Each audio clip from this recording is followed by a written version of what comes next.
actually live, so I don't know if you can copy the link, but I'll copy the link and post it on the page so that Mm, we can share it on our various um,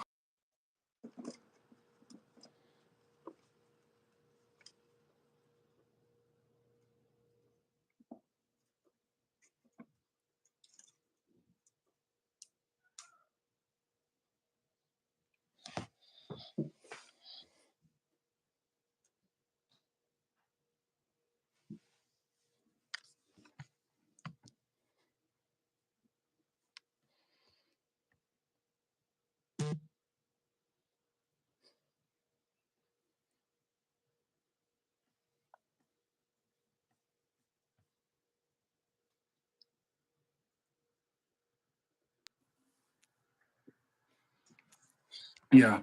So this is an interesting conversation we're going to have today. I think we've been able to have series of them. I think today is going to be like almost the third or the fourth time we are talking about this issue or this topic because it's very fascinating to talk about, especially if you are watching and you are now coming in as an international student. Then this conversation is actually for you. And even if you are not an international student, this happens in our daily lives, just that we don't pay attention to it and we don't know right. there are elements of the imposter syndrome. So today we're going to actually talk about imposter syndrome. Like I said, we've had a part one already. So this is a part two that I'm bringing on board. Um, I don't know why, but I keep on getting technical issues. So I'm going to switch between Daniel and Mona Lisa for them to bring their submissions today, if possible. I think I have it here. I can remove guest and bring guest on board. So if Mona Lisa, you are here and you are watching, you want to be on standby because I'll be switching between you and Daniel so that you can also bring your submission. But if you are not able to join, that is fine. I think um, once the both of us are here, I believe we'll still be able to give to our audience whatever thing that they need to hear today from the second session. Yeah, so this is Ivagas Online, YouTube, Ivagas TV, Facebook, Graduate School application on TikTok. I hope you are following my educational content videos that I bring to you. And I believe you are making good use of it. We are in 2024, and very soon applications for fall 2025 are going to be opened. So please do well to take advantage of it. If you want to use the school route, watch all the YouTube videos you see on my channel and other channels and start prepping yourself and preparing the necessary documents to start your application. Yeah, so Daniel, people want to know your background, a brief history about yourself. So you can tell us your name and your school and where you come from. And also, people want to know the beautiful face, the name attached to it. So I give you this opportunity to tell people about you and what you are currently studying and where you are from. Yeah. Yeah, so thank you very much, Evans, for this opportunity and for bringing me on board to this insightful program. So, my name is Daniel Kisisomwa, and I know many people have seen my name like on the page called Possibility. So, like this, like the name, this is like the face behind the name.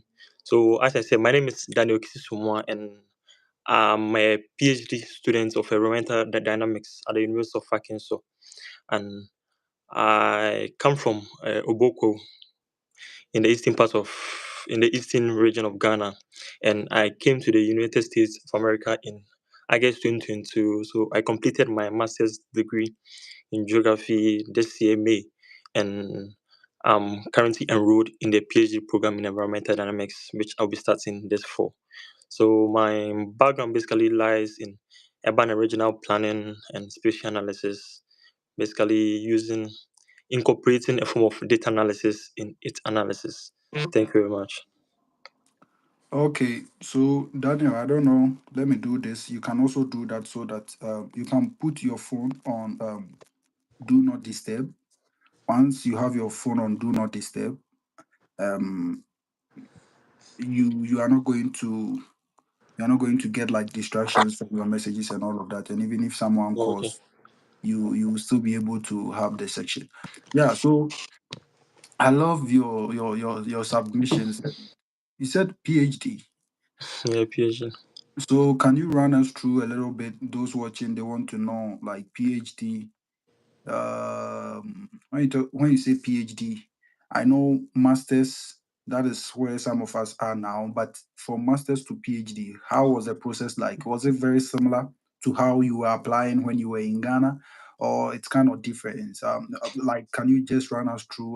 No, Um, so like I would say, so uh, like the PhD program, which is also called like the Doctor of Philosophy degree, and it's being like the highest degree in like the educational ladder. So like the process of applying to like the master's program is different from the PhD program, because with the master's program you can even apply without like even having like a supervisor or something, and you can even apply without like even a supervisor, and like the rate at which maybe like you write your SOP will be quite different from you writing like your PhD SOP for its application. Because in a PhD application, you need to like include like a lot. You need to even get like a proposed like dissertation topic, what you'll be doing like in your dissertation, and how you like you like I would say how you at the end attain your objective or your goal. You can't just write a topic and just leave it like that. You need to go further to explain what you mean by this, and like if you have like any skill that will help you achieve like this dissertation topic. And this is like it deals with like critical thinking. You can't just sit down like at once and just write something in your SOP or something. So it deals with a lot. And also you also need like a supervisor who is willing to supervise you. And if you are going for a PhD program, if you don't get a supervisor, there's no way you're going to get admission or funding. But there are many master's programs that you can even apply without like a supervisor or something, but you get admission and you get your funding. But with a PhD program, no, you need to send code emails to professors and have one-on-one Zoom meeting with them. And I remember like when I was applying, I had like about 7 Zoom meetings with professors from like other schools, and with these Zoom meetings, yeah, like this when you are going to share your interest and what you've done previously in your master's program and what you'll be bringing on board in a PhD program, because these professors they have many PhD programs, they have many PhD students. So what's basically different from what like they have? What's different from what's like the previous PhD program, the PhD students that they have, that maybe like you include that like you bring on board. So like it does with like a lot of things. So like you need to be critical, yeah, like yeah, you need to be critical in like your search for like the schools and like the professor. You need to read like the professor's biography, what he has done, his research interests, his like articles, his publications. You need to know like everything, every critical aspect of his publication before you even go in to have like this one-on-one interview with him. So at the end of like this interview, a professor can accept at once that hey, he's willing to supervise your work. So just include his name in your SOP, and including the professor's name in the SOP doesn't guarantee you admission and funding. No, mm, it mm, doesn't mm. guarantee you admission and funding. It's basically a way that because the admission and like the admission and funding is not in like the hands of like this professor. It's basically deals with a group of like admission committee. So because this professor is not part of this admission committee, he can't guarantee you everything.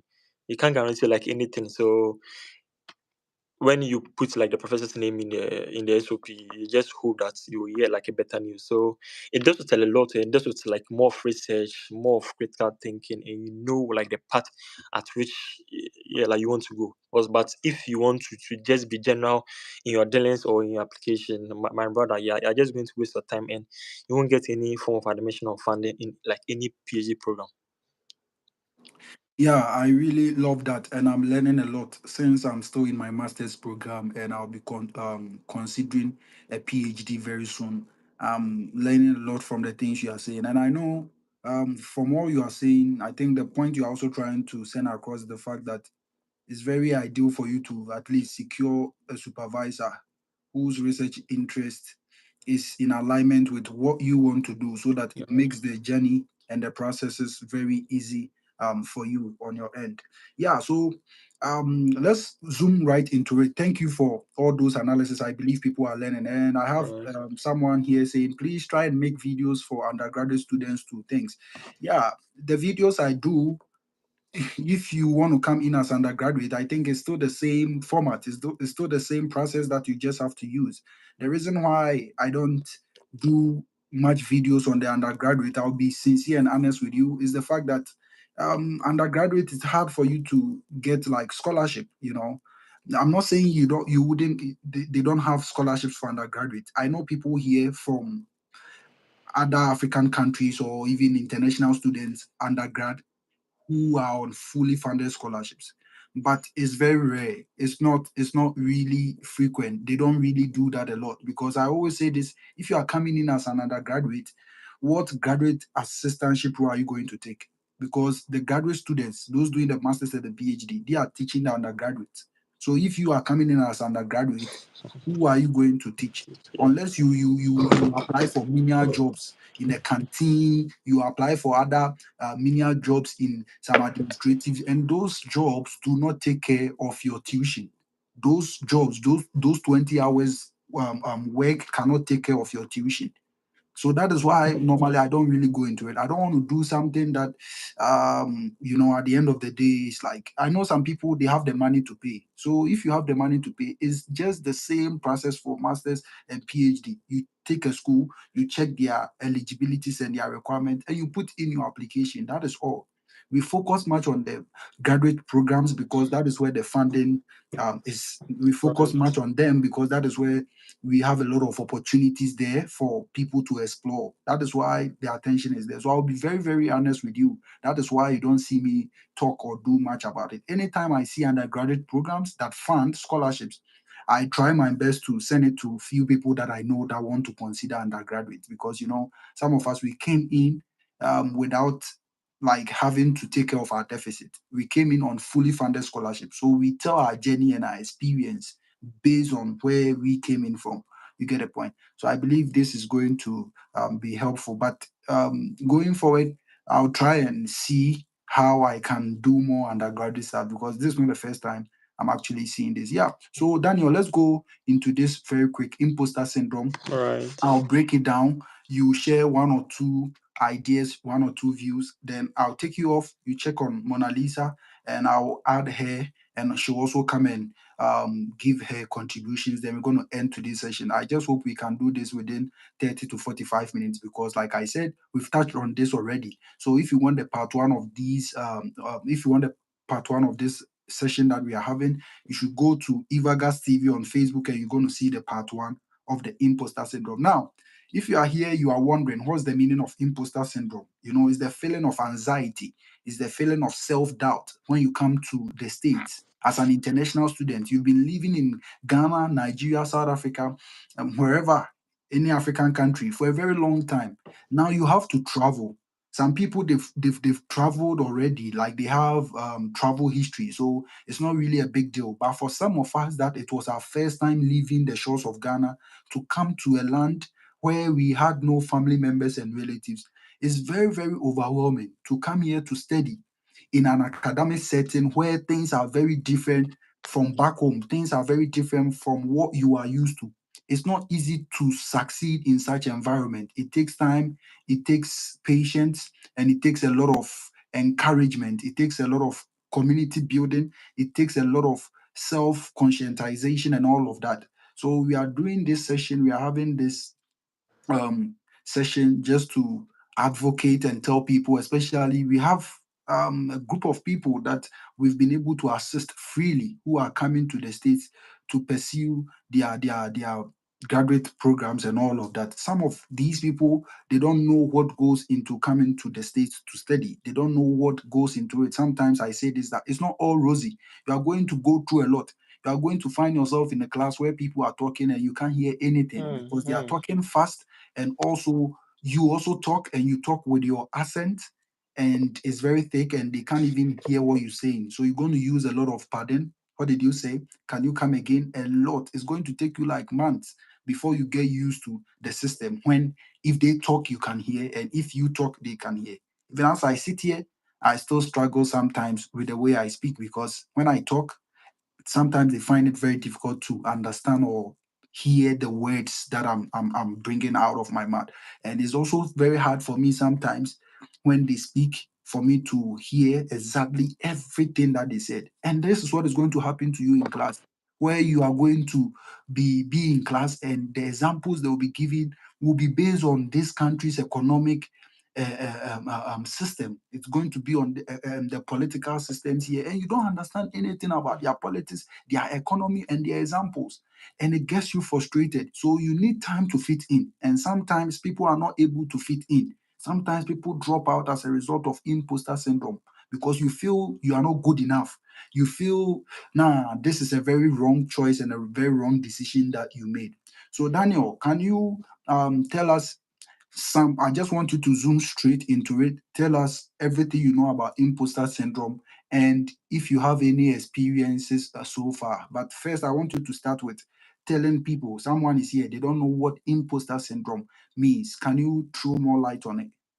Yeah, so thank you, Evans, for this opportunity. So, as like you said, so with my own definition of how like I understand imposter syndrome, so I see it as when like one person, like one, basically doubts his own skills or like success, and feeling that's like you're a fraud, Mm, mm, like yeah, like you're fraud, and like even you coming to like the United States, like you didn't like deserve to even come to the like United States in like in the first place. And yeah, it was just like a random something that came upon you, that you find yourself, and it's basically something that's critical, and something that's critical, and it's affecting many graduate students, especially like international students, and it's so bad. And so one thing that I like remember like with my stories. So when I came in, I guess 2022, and when came in, I guess 2022. So like the first thing I had to do was to basically schedule a meeting to meet my advisor. And it's like the first day, like I saw my advisor. My advisor was very happy, and like he accepted me. Yeah, like willingly, and he was very like happy to see me. But I was basically like afraid, because when I was approaching him, I was thinking of maybe like this man who maybe like see me as like a different person, because of one, maybe like my color, and two, maybe like how like I talk, or maybe like my accent, and like everything. And even I was even thinking that if like I talk to him, will he be like hear what like I'm saying? And all these things was basically run through my head, and it made like the meeting, my first meeting with him, quite tense for me. And and I could see my advisor saw like the thing quickly. So like he told me just to relax, and like it happens. He even mentioned that yeah, like he knows many international students, because he has had many international students as like his graduate students, and it happens. So yeah, like he can feel like I'm tense, and yeah, I'm tense when talking to him, but as I should relax and basically talk to him. If like I say anything that's maybe like she like he doesn't hear, yeah, like he will in like in a like a respectful manner ask of what like I said. And like I like I understood, like I understood that. So with like the subsequent meeting that I had with him, it was very like smoothly, and I took my time with talking to him, and like everything.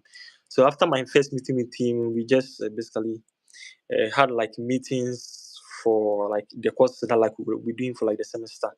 And I remember I registered for about three classes. So I remember like the first class, and like I went because of fear and like panic on, and because like I doubted like what like I know. And like I remember like the course was basically history of geography. And this history of geography, I knew, because looking like the course outline before going to the class, and looking at like every topic, I knew, I knew many of like the topics on like the course outline. And I know we've basically tackled many of like the topic in my undergrad studies before, in my undergrad studies. So I had like a general idea of about like the topics on the course outline. But when I entered like the class, this because of like this fear and panic, and like all like this sort of things. I told myself no, like I won't sit in front of like the class, so I should basically go at the back and sit. And when I entered, there were about 15 like Americans, white students, and I was only like the black students in that class. So I went to sit like at the back, like quietly.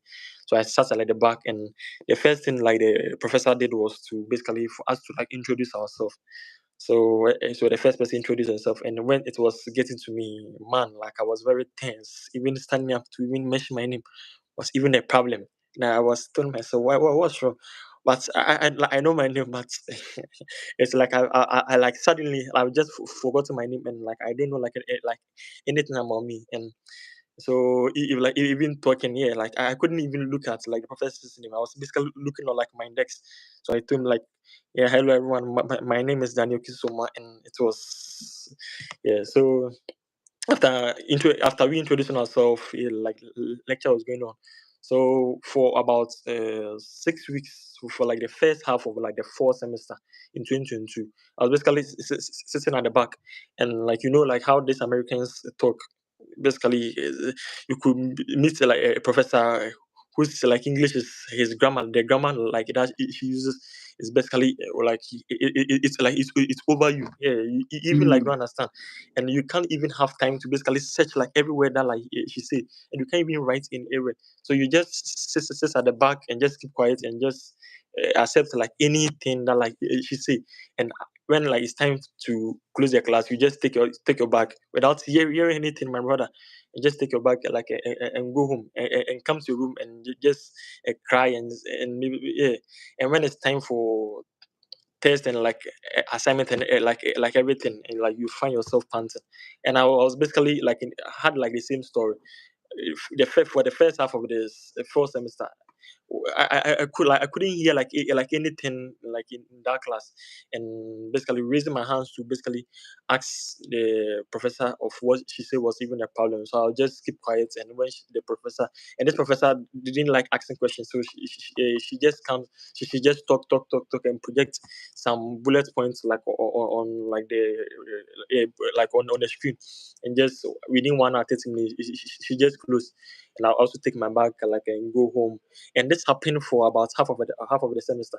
So when my like we had our first test in the class, that's when I saw I told myself no. If like I don't back up, or if like I don't basically get address this issue, I'll basically lag behind. And as a graduate teaching assistant, you need to have a certain form of GPA in order to maintain your assistantship. You need to have this one of 2.85.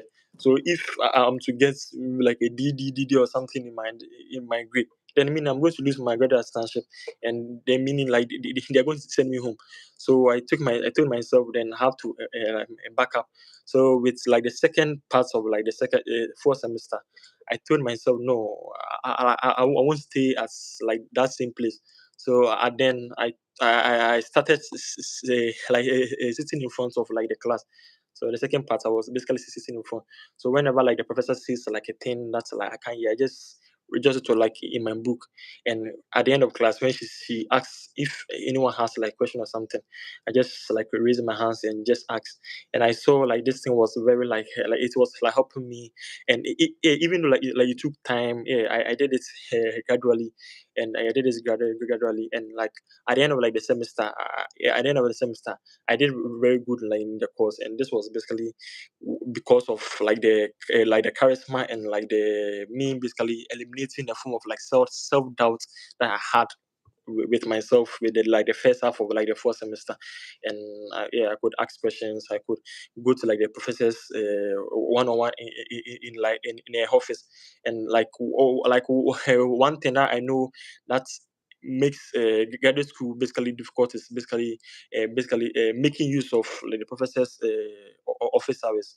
Because maybe like you tell yourself that maybe like if you go to like this professor's as his office, the professor will be like sack you, or like maybe like a form of racism or something, or the professor will tell you to work out or something. But no, there are many professors who are willing to accept students, and so just make it like the effort. Just try, go to them. Like they are like like we are the reason why like they are paying them. That they are here to teach us. They are here to lecture us. So I made use of like this. Office hours of these professors. So I went to their office, asked them like any question, had like conversation with them. So with like this form of conversation and with this attachment that I had with all my professors, at the end of like the first semester, I could see that even though I haven't overcome like fully like the form my imposter syndrome, I could see it's hard. Yeah, like it's what I've basically worked on it for about, I was seeing like about 50% of myself had basically eliminated the form of imposter syndrome as compared to when I came initially. And this was like that project like I took, and I know like there are many to say as like time goes on. Thank you. Wow, this is very, very, very detailed, and you've answered a lot of questions that I even want to ask you. I'll just ask you two major questions based on the things you said. You touch on them, then I will try taking Mona Lisa for her to also come and share her experience.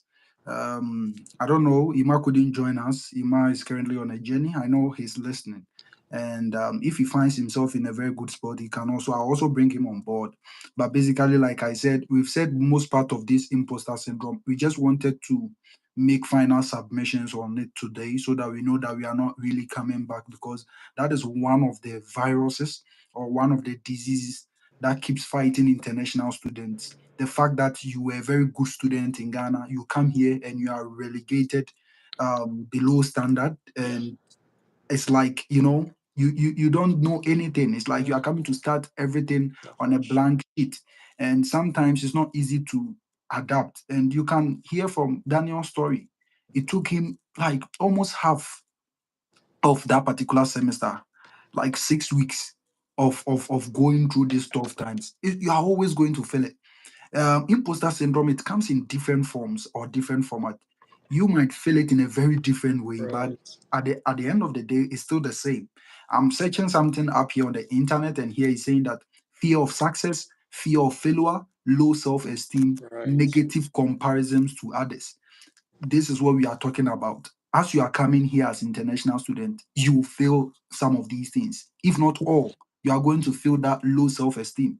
Having to go and teach in a class filled with students that you are not used to, students that are not of your color, let me put it that way in quote. And your accent alone, the moment you speak, they know you are from Africa. Because if a black American is speaking, they speak just like the white, so Right. it's understandable. But when you speak, it's very different. Sometimes some of my mates, they try to put on accent, and sometimes if they do videos, you people come at them, why are you changing your accent? Allow them, because the Yes. more they keep on practicing, you might see it as a flex, or maybe you might see it as, why are they trying to change the way they talk, the slangs and all of that? It's helping them here. Sometimes I really want to speak like that, but you know, yeah, sometimes you can't force it. Kofi Mm. Annan was here for a very long time. He still speaks his normal English. Mm. You get a point. Some of us, we can't change it. The moment I change the way I talk to sound like a white person, or to sound like a black American, or to sound like someone from UK, it means I'm trying to lose my identity. For people to know that I'm a proud Ghanaian and I'm from Ghana and I'm proud of my roots, I have to speak in a way that you will know that I'm from Ghana or I'm Mm. from Nigeria. I'll not try to do something just to please someone. So that is one thing that people also forget to know, especially when it comes to trying to speak like them. I am always going to do code switching when I meet my white friends. The way I talk is very going to be very different. Sometimes how you pronounce the words must be very, very, very different when you meet them. in order for them to hear you out. But when I meet my friends, when I call them from Ghana, we even speak the Twi language. If it has to be English, I speak the normal English, and sometimes we use the jargons and the slangs and all of that just to feel free. Because here, when you come, they also use jargons and slangs in their languages. And Yeah. sometimes you go to class, they will say something, everyone is laughing. You didn't hear what they said, but you are also Why you not laughing. laughing? You also want to laugh to just let them know that you understood. And sometimes they will even ask you like something in relation to that. You'll be like, yeah, yeah. Yeah. Meanwhile, you don't understand. You don't understand, but you just want to pretend to let them know that you were following whatever thing that they were saying. Alright. But actually, you didn't hear anything. But Alright. sometimes telling them, can you come again? Can you repeat? You are feeling shy. But they, if you speak and they don't hear, they can say, what do you say, man? Or come again. They want to hear you proper. But you, they are speaking, you don't understand. You pretend like you understood everything they said. Why are you doing that to yourself? So imposter syndrome is that serious. Daniel was in class for a very long time, yet he was not feeling himself. He was a good student. And Daniel even has like 4.0. He completed school with 4.0 despite all these things that he was going through. Not everyone is able to do that. I didn't find it so easy when I came in because it was that tough. Colorado is a very predominantly white institution, and the whites like here, Lord, you are not really going. Anytime you see a black person, it means you know the person. We are not many. It's not that departments are trying to diversify. So in this space, it becomes very, very, very difficult to thrive in this kind of environment. But we've been able to do it for Alright. a year now, and things are going as planned. So Daniel, can you tell us two things you're able to do to overcome some of these things? Then after you are done, then we can bring Mona Lisa on if she's listening to her. You mentioned one. You can reiterate and expand on it, the fact that you use their office hours. If you are in class as an international student, those come in, this is for you. If you go to class and they are teaching and you don't understand, hmm, you have to know that your class participation also amounts to your grades, your final grades. You got to talk in class. You got to read 5 or 4 articles of about 15, 20, 25 pages before you go to class, and they want you to talk.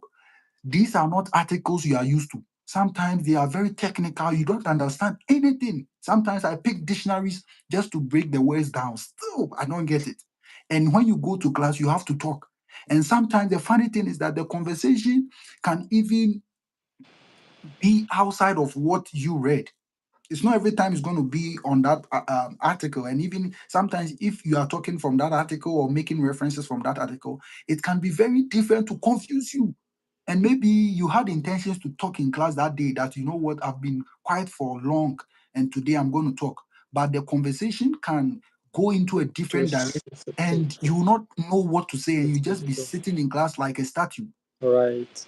So office hours, once you are done with class, you check in with the professor and you can go and talk to the professor on one or two things so that the professor will know that, oh, it's not your fault. Actually, you have these ideas and you can share those ideas with the professor and tell them how you felt and what you are going through. Be honest and be sincere because they want to see that aspect of you. They don't Right. want you to create an impression that, you know, eh, you are not doing anything, you are not reading. Because if you go to class and you are quiet and you are not talking, it means and it gives them an impression that you didn't read the article. Meanwhile, Yeah. you read. It's just that the discussion went in a direction that was not favorable to you. So you also Right. decided not to say anything. So please check in. Office hours are the times that are located for you as a student to check in with your professors on anything that happened in class that you didn't understand, how you felt, and everything genuinely, so that they can update you and also tell you what to do next. Yeah, Daniel, you can continue. Two solution. What did you do to conquer imposter syndrome?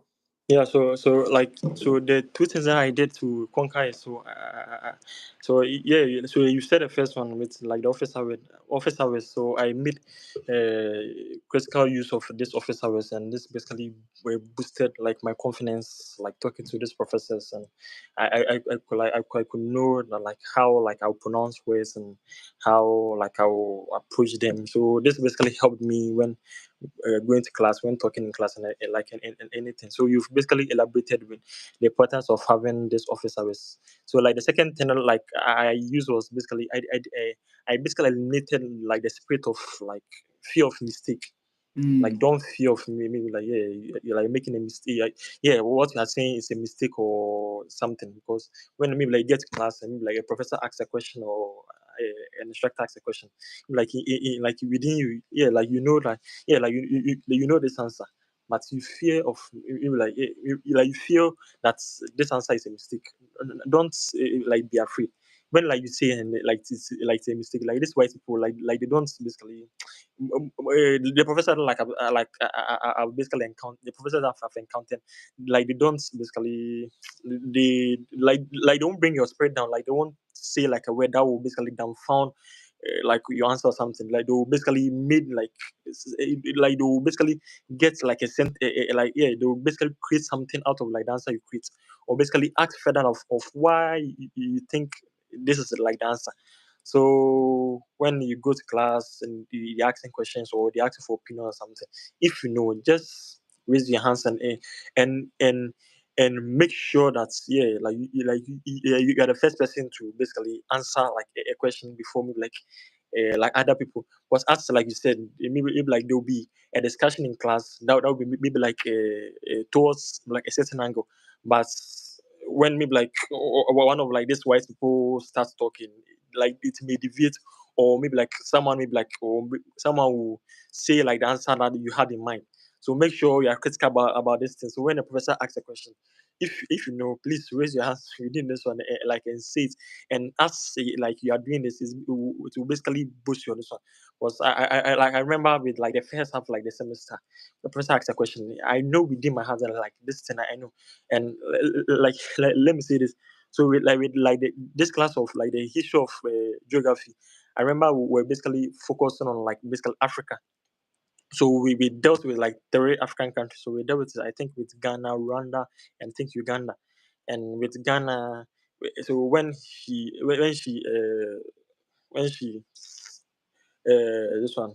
So when like she was basically lecturing us on like Africa and everything. So she said, so like the first president of like of Ghana was, so when she was about to say like she was about to, when they says she breathed and she asked Daniel like what's the answer. Mm. Man, I couldn't even open my mouth to say even Kwame Nkrumah. At once, I basically forgotten like my roots. I didn't know Kwame Nkrumah. Oh, My brother, even Kwame Nkrumah, first president of Ghana. Osajefo. I don't know. I really didn't know Kwame Nkrumah. Forgot to mention Osajefo. So she asked me. I said, "Madam, please, no idea." And she said, Mm. "Oh, okay, no problem." So and she said, "Doctor Kwame Nkrumah," and I said, "Oh, okay, man." So it was it was my boy. It was because of like the pressure. Like I was doubting myself. It's like when like I entered the class, I make sure like what I know. I basically eliminate like what I know Mm. to maybe like to the house and basically come and sit in the class. Not without like nothing in the head, and it was basically like the fear and like anxiety and like everything.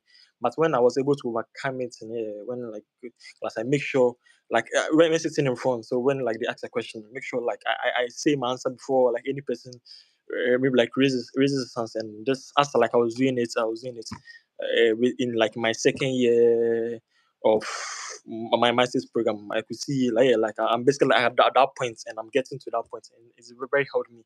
So basically, and we should make sure like don't fear of making a mistake. Yeah, don't fear of making a mistake. And if like you don't say it, like there's no way you're going to you're going to know like you've made a mistake that you can rectify it. So try and say it if it's a mistake. These professors won't basically lash you or basically insult you or say maybe like you don't know anything or something. Like they will in a nice way basically get something of what you said, or maybe it's gonna ask of your opinion why like you said like this answer. And if you have any reason, you can say it in a respectful manner, and it's very helpful. Yeah. Thank you very much, Daniel. I believe people are learning a lot from this, especially those that are coming in. I know people are traveling within this week because they have to come and start the semester for fall 2024. So people are coming in. I believe when they come in, they will be able to chance on this to Right. know what goes into it so that it prepares their mindset for what is ahead of them. Thank you very much. If you have any final words for our viewers before you leave, then I think you can check on Mona Lisa. Once I take you off, she can come on board and also share her experience within 10 to 50 minutes. Then we'll close for today's session. Yeah.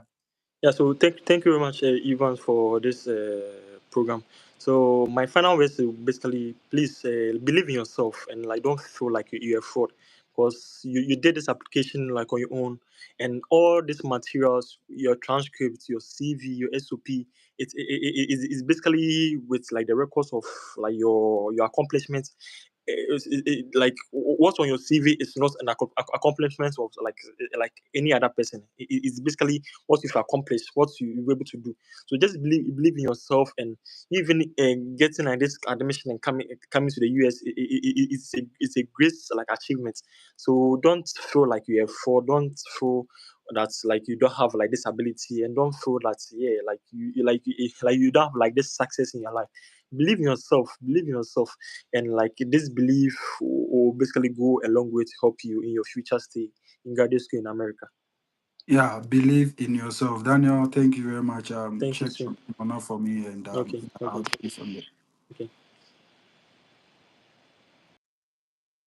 Yeah, so guys, I hope you are learning a lot. This is very, very serious, especially if you're an international student and you are coming in as a fresh grad student. It's very vital that you listen to some of these things to prep yourself and to know what goes into graduate school, because a lot could happen, a lot can change within the space of, I mean, just some seconds, and things can just go in a way that is not really going to be favorable, and it can really, really, really affect you. So it's very good you conscientize yourself and embrace the pressure that is in graduate school, because the more you know that, the more it helps you in advance.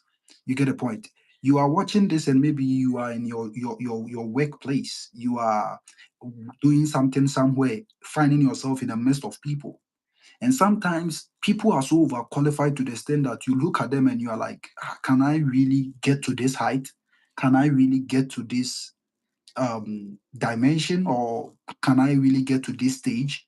And the moment you start thinking about that, imposter syndrome gradually keeps setting in. You thinking that you can't do it. Let me tell you something. Whatever someone can do, you can also do. Everything is possible at your end if you see yourself doing it. I'm telling you, it's very possible. It's very, very, very possible.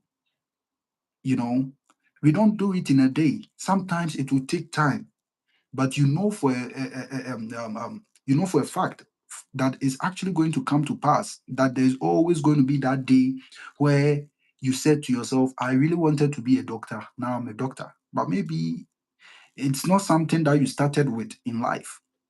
But it got to a point and you had an epiphany and you just decided that I'm going to change things around.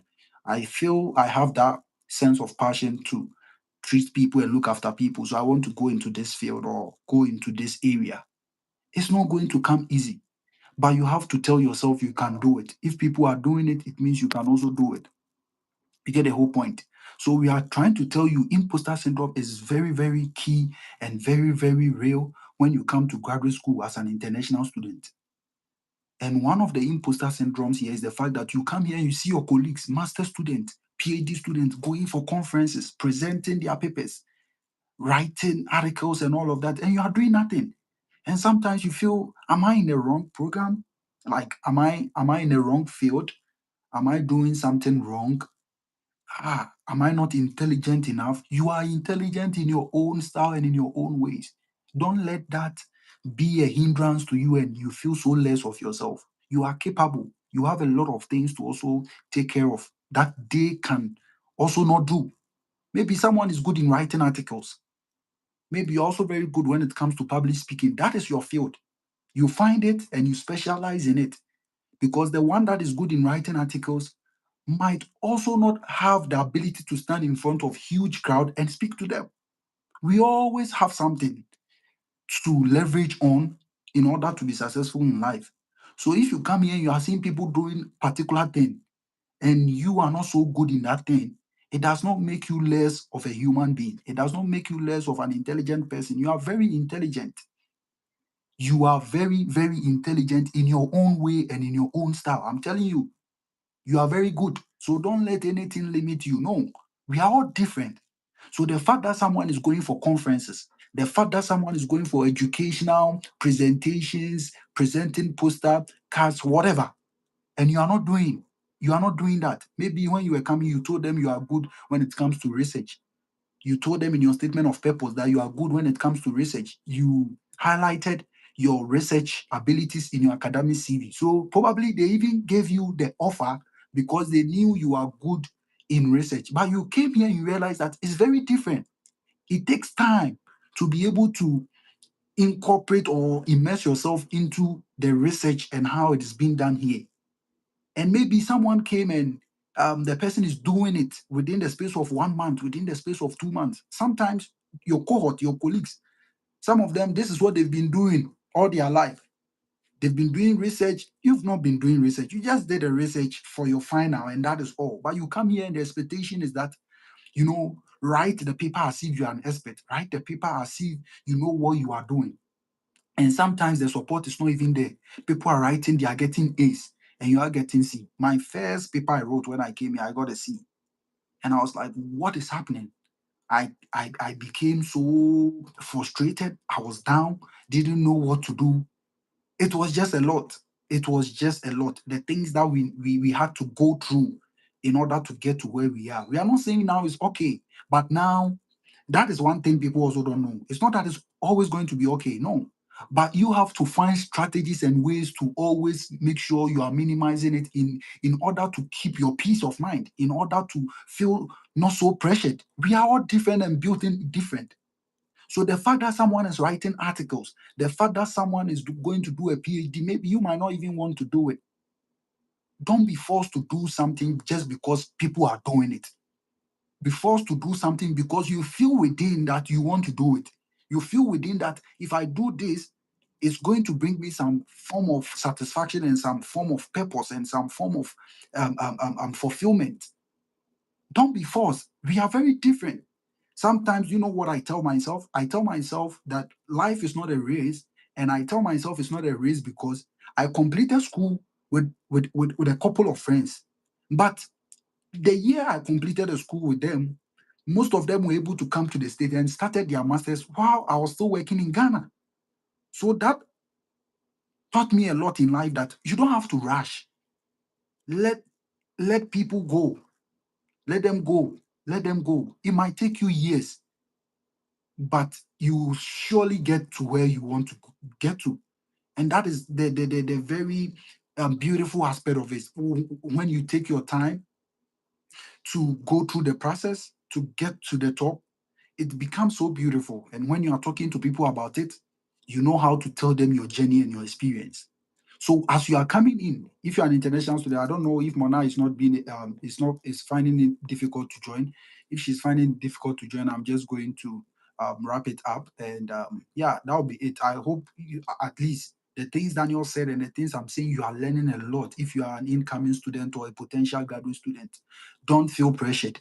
There were times I asked questions in class, and professor told me that the question you are asking is in the article. How are you going to feel in a class where there are a lot of people there? How are you going to feel if a professor tells you, um, um, yeah, Mona, um, Mona, tell Mona like she should try to join. Okay, I'm not seeing any attempt of she trying to join. So tell her she should use the link to join, like the link I sent on the page, and I think that would be very. So let me do add guest. I'm sending a new link. So um,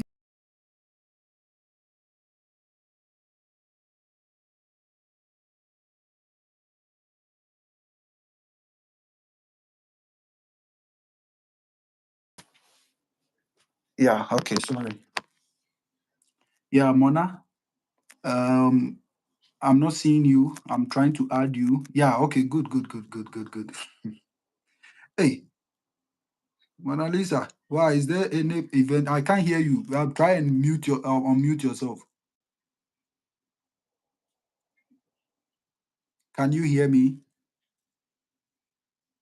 Yeah, I can't hear you. I know if you can hear me.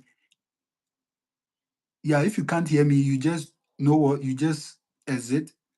You can't hear. Then I don't know. Maybe it's coming from your end because yeah, guys, if you can hear me, just let me know in the comment section that you can hear me. But Mona, if you can't hear me, go off and come back again. Yeah. If you can hear me in the comment section, please let me know so that I can. I don't know if maybe because I left and I shared the link, the new link, that is why. Okay.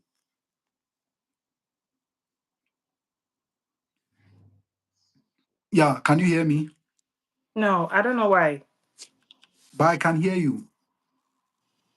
I can hear you. Um, yes, we can hear you. So what is happening? You people can hear me. I can hear Mona Lisa, but she can't hear me. So I don't know if it's coming from her end. Yeah, Mona. So try joining again. People have been seeing you. You've been doing some amazing stuff, but they don't know your face. They've not seen your face before. So today they want to see you also share your experience as well. Ima Odro wants to join the live stream. Yeah, Ima. Um, Wait and let me see if I could. Okay, you might try joining. Try joining. Let me give you like 5 minutes to share your experience. Then I can bring Mona Lisa on board. So you guys should try joining. Try joining. Anyone that comes on, I'll just pick you. Just share your views and yeah, imposter syndrome. I asked the question in class and the professor told me that you know what you asked is in the article. In a class, oh, with other professors. How are you going to feel? I felt so embarrassed. I felt so embarrassed. I wish I had not asked that question. Hmm? It's very, very serious. So please, if you are an incoming student, learn these things. The more you know, we knew some of them before coming, but some of them, it is still going to be very new to you. So it's good you know it before you come so that it has not become very new to you when you come here. You get a point. So please and please and please make sure you know what goes into the imposter syndrome. I know friends that are dropping out because of this sickness that we are talking about. It's a disease, low self esteem. Sometimes I feel, this is not a normal thing. Those days when I was in Ghana, we're teaching, people were loving our teaching, we thought we were on top of our game. But when you come here, you realize that there are people ahead of you who are up like on their game and they are very good with whatever thing that they do. Don't get intimidated. We are built in very different. We are all very different. I'm telling you, what you can do, they can't do. And what they can do, probably you can't also do. So at the end of the day, why are you so why? Why? Relax, relax. Let them go. You get the point. Let them do their stuff. Acknowledge them, say all the nice things and all of that. People might not even see the things you are doing, but it doesn't matter.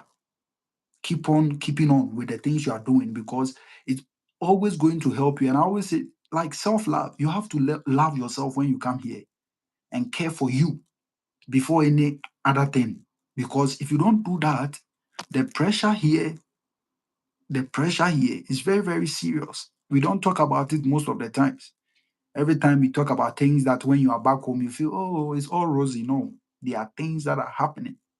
You are going to a class and they want you to talk and you can't talk. It's like you didn't read. Meanwhile, you read the article, but the conversation can go into a different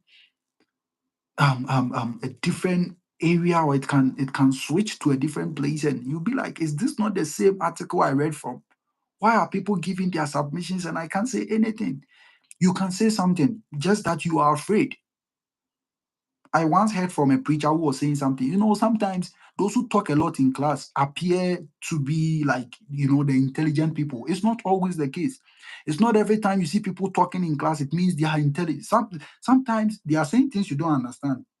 And you might feel they are saying good things. They are saying things that are very deep. Hey, so whatever thing that comes into mind, like Daniel said, sometimes it might not make sense, but say it. because that is how come you also be able to. So I made up my mind when I came here. I made up my mind. Every class I go, no matter how the conversation switches, every class I attend, no matter how difficult it's going to be, I'll make sure I contribute at least one. I'll contribute one or once, like in a section. So sometimes 3 hours at least I'll talk for once, because sometimes I will not understand anything, but I'm like, you know what? I can't leave the class without saying anything, without bringing my submissions and all of that.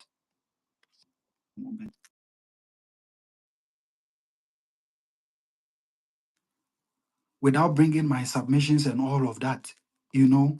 So I'm like, I am going to talk, whether it's going to make sense or not. Because sometimes you hear your colleagues talk, and sometimes to you, it's not adding up. And you're like, why are you not even saying your own? Hmm? It's very serious.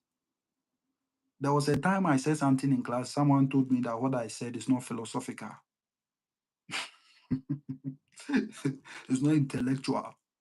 Yeah, because it that's serious. So those things can actually, like, it can turn off your fire. Let me put it that way. Like you can get very disappointed because of some comments that you hear. But you know what? It does not concern me. It does not matter. What you are saying about me, it does not define me. It defines who you are. It does not define me. What you are saying about me. So sometimes I hear things, and some things are very, sometimes you're going to hear things and they can be very condescending. But you just have to act or behave as if you didn't hear it. Because the more you pay attention to some negativities and some negative comments, the more it gets to you. We are all humans, and we are built in to get disappointment, and we are built in to sometimes fail, you know. And it is out of that that you make good things out of it. If you are here, you've never felt embarrassed before. If you are here, you've never failed before, then you are not learning. You got to pass through that in order to learn. So those that pass through that and they are not able to learn from their mistakes, then there is a problem. Because those things come in order to teach you, so that when you face similar things in life, you know how to go about them. So that is how the imposter syndrome is like. Always see it as lessons. Always see it as something that is going to teach you. If we had not gone through like that, I would not come here. I'm not using any script. And as you saw Daniel talking, Daniel was not using any script. These are real time life experiences that you are going to face, and it must shape you. That is how he graduated with 4.0. So it means that he had A's throughout his 2 years being here. I never knew I was going to get 4.0, because when I came first semester, things were very overwhelming. But just this last semester, some of us were able to do the 4.0, and I realized that, oh, you get a point. So don't limit yourself. Do what you can. If you can't do it, don't force it. Ask questions. Sometimes it might um be like you are asking too much, or sometimes it can even present you as you are being too dumb, and why are you asking so much questions? And sometimes the questions, some of them don't even make sense. But ask, because those that appear to be talking always, like I said, it's not every time what they are saying adds up. It's not every time what they are saying is actually the thing that the lecturer wants to hear. But like I said, the lecturers are very professional. So no matter how you're going to bring your submissions, or no matter how you're going to talk, they know how to handle it in a way for you not to feel the question you ask is outside the box, or the question you ask is not really relevant. They are very professionals, and they know how to handle it. So your focus shouldn't be on your cohort or the people in class that are acting, or that are very intelligent, and that is making you feel so frustrated, and for you not to come out of your shell and also to do something great in class. Don't look at them. Focus on the lecturer, because the lecturer is the one going to grade or assess you. So focus on how you are able to build that rapport with the lecturer, how you're going to talk your nonsense, excuse me, and how they are going to embrace it and throw it back to the class in a way. There are sometimes I say something and the professor can, refine it and answer it in a very good manner. It is very good to act that way than to go to class and not talk, because you give them the impression you didn't read the articles. And your class participation also is part of your final grade assessment. Sometimes if 40 marks for your class participation, you come into class and you talking, and you are here saying that you are feeling, you are afraid, low self-esteem, what you are going to say is bogus and fraudulent and not going to make sense. Say it. So that is that for today. Think we did an hour, which is very good. And yeah, I believe you heard from the stories of Daniel, and also I'll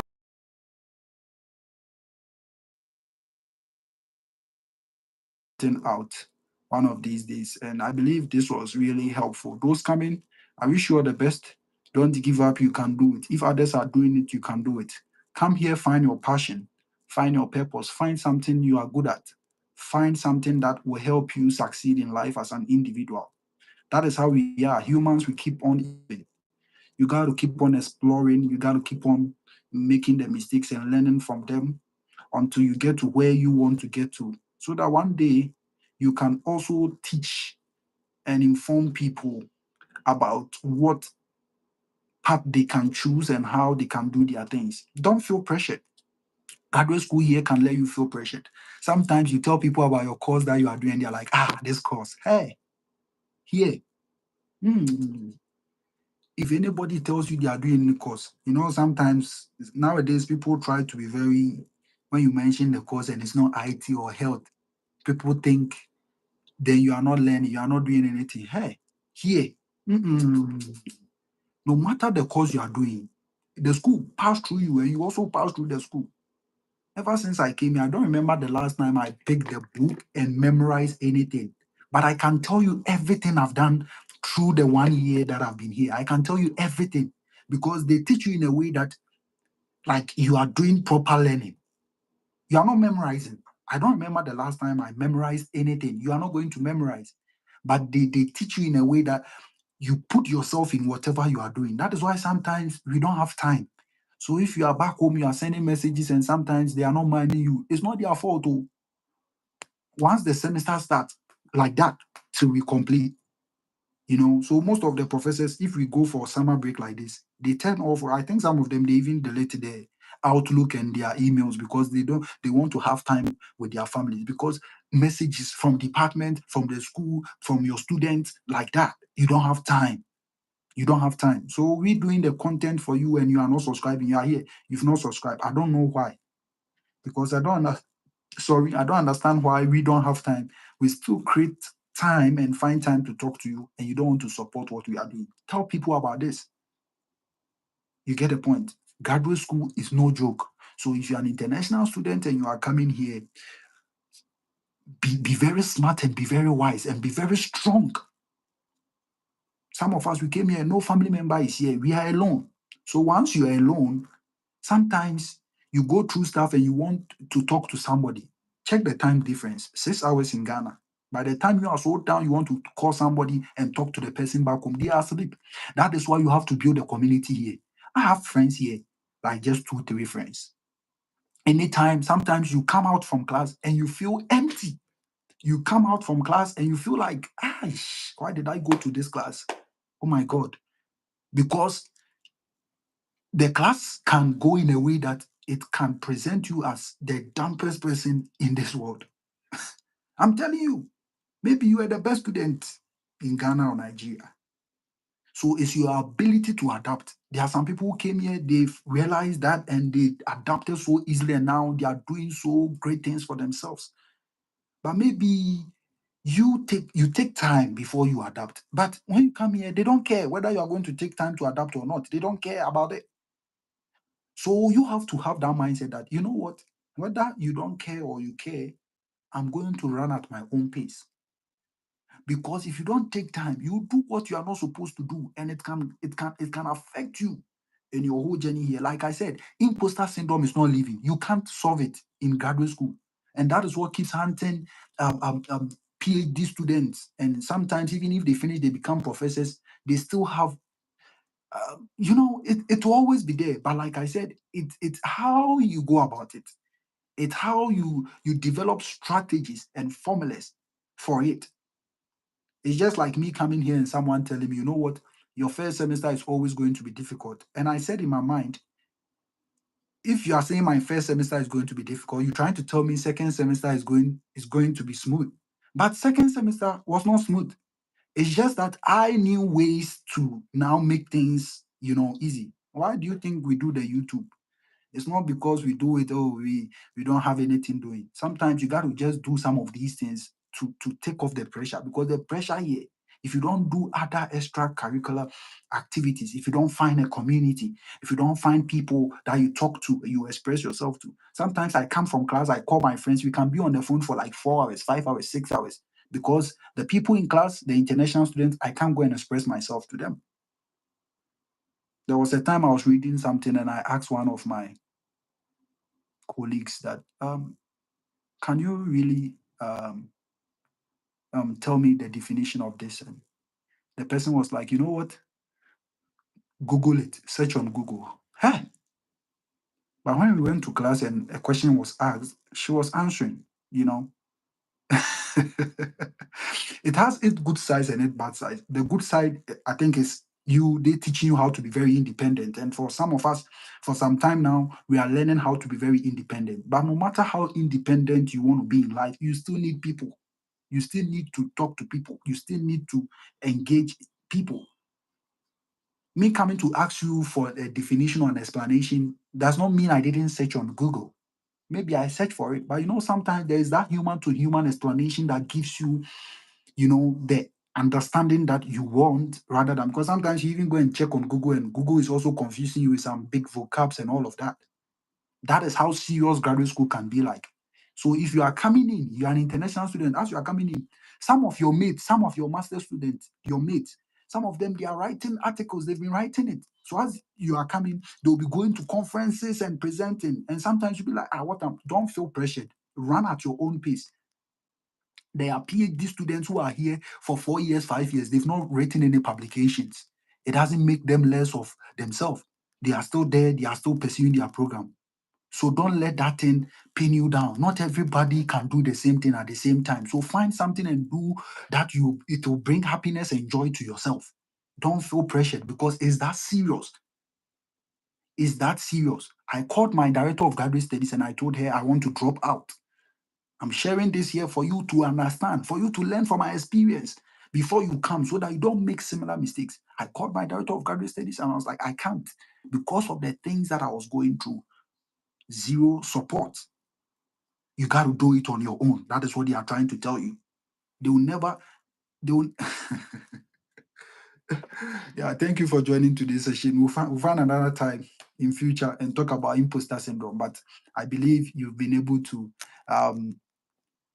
hear one or two from it. And those coming, you know where to find me. I can talk to you about this for one full day. There are a lot. I can't say all of them here. It happens everywhere. Sometimes you go to church, sometimes, even classroom, your students, you can teach someone, your student. That student is really going to enjoy your teaching, give you positive feedback. Your student will see you and will pass by as if they don't know you. I'm telling you, it's normal. It's normal. The earlier you know these things, the better. This is not your habitation. It's very different. The culture, the system, the politics, everything is very different from where you are coming from. So don't think that you are going to see the very same things as you come here. Hmm? It's not the same. It's never going to be the same. The system here has been built in a way that, it was built for a particular people. This was not a place that was built for you. You get a point? This was not a place that was built for you. The code and algorithm that was used to build the system and the school you are going to didn't have you in mind. So the more you know that, as you are coming here as an international student, see yourself as a fish on top of the water. As you are coming in as an international student, see yourself as a fish on top of the water, not trying to go inside of the water to swim with the other fishes, because you don't belong there. The more you know this and the earlier you know this, the better. This thing that I said right now is very deep. I can't break it down, but I'm trying to tell you something that See yourself as a fish on top of the water and explore and do the great things that you can do. If you try going inside, the code and algorithm that was used to build the institution didn't have you in mind. The more you know this, the better. Thank you.